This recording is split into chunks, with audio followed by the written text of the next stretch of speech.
नमस्कार। देखिए, राहु केतु का समय जब भी चलता है अक्सर यही सुनने को मिलता है कि आप इस दशा में मुश्किलों से गुजरेंगे, मुश्किल दौर होगा। और दोनों ही प्लैनेट अकस्मात कार्य करने के लिए जाने जाते हैं। अब ये दोनों ही प्लैनेट हैं जो भ्रम की स्थिति सबसे ज्यादा पैदा करते हैं, और जो भी कार्य करेंगे आपके जीवन में सब अकस्मात होगा। अकस्मात धन की प्राप्ति होगी, अकस्मात धन का नुकसान हो जाएगा। लेकिन जब इनकी दशा अंतरदशाएं चले आपके जीवन में, जब ये लीड कर रही हैं दशाएं, तो आपका एक्शन प्लान क्या हो, आप कैसे out of it best results ले सकते हैं। देखिए, तो हम ये नहीं कहते कि नेगेटिव जब चल रहे हैं तो उसको एकदम पॉजिटिव कर देंगे 100%, 360 डिग्री उसका रिजल्ट चेंज हो जाएगा, लेकिन नेगेटिविटी में कमी आ जाएगी। और आदतें बहुत बड़ी बात है, आदतों को बदलना ही सबसे बड़ी रेमेडी है। अब आपकी आदत क्या हो, देखिए राहु केतु हमेशा भ्रम को जन्म देते हैं, है ना। और भ्रम उत्पन्न होने से ही आप जीवन में सबसे ज्यादा नुकसान उठाते हैं, क्योंकि आप डिसीजन नहीं ले पाते और गलत रास्ता चुन लेते हैं। तो कैसे, देखिए आप समझ लीजिए, एक छोटी सी कथा है, उसके माध्यम से जब समुद्र मंथन हुआ तो मोहिनी का भगवान विष्णु ने रूप रखा और राहु केतु वहां अमृतपान कर गए। अमृत कलश निकला, पीना तो देवताओं को था, पर देवताओं ने बोला, क्योंकि वहां असुर भी थे, दैत्य भी थे, लेकिन देवताओं को प्रॉब्लम थी क्योंकि असुर हमेशा नेगेटिव है, उनकी जो सोच है। तो इसीलिए वो नहीं चाहते थे कि कोई भी असुर इसका अमृतपान कर पाए।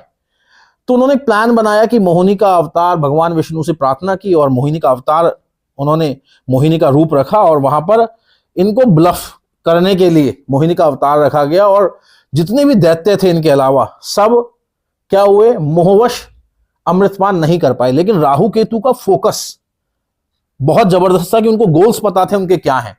वैसे ही आपके गोल्स क्लियर होने चाहिए इन दोनों दशाओं में। आपको पता होना चाहिए कि मुझे क्या करना है। अगर गोल्स से भ्रमित हो गए तो पक्का ये भ्रम देंगे और आपको नुकसान करेंगे। और अगर गोल्स में लगे रहे तो उसका नुकसान थोड़ा उठाना पड़ सकता है, लेकिन एंड रिजल्ट उसका अच्छा ही होगा। तो इसमें और एक बात निकल के आती है, देखिए आपकी किस्मत भी बहुत बड़ी चीज है। यहां पर दैत्य और असुर और जो देवता थे, दोनों ने बराबर का पुरुषार्थ किया। लेकिन बराबर के पुरुषार्थ करने के बावजूद भी दैत्यों जो थे उनको अमृतपान नहीं करने को मिला।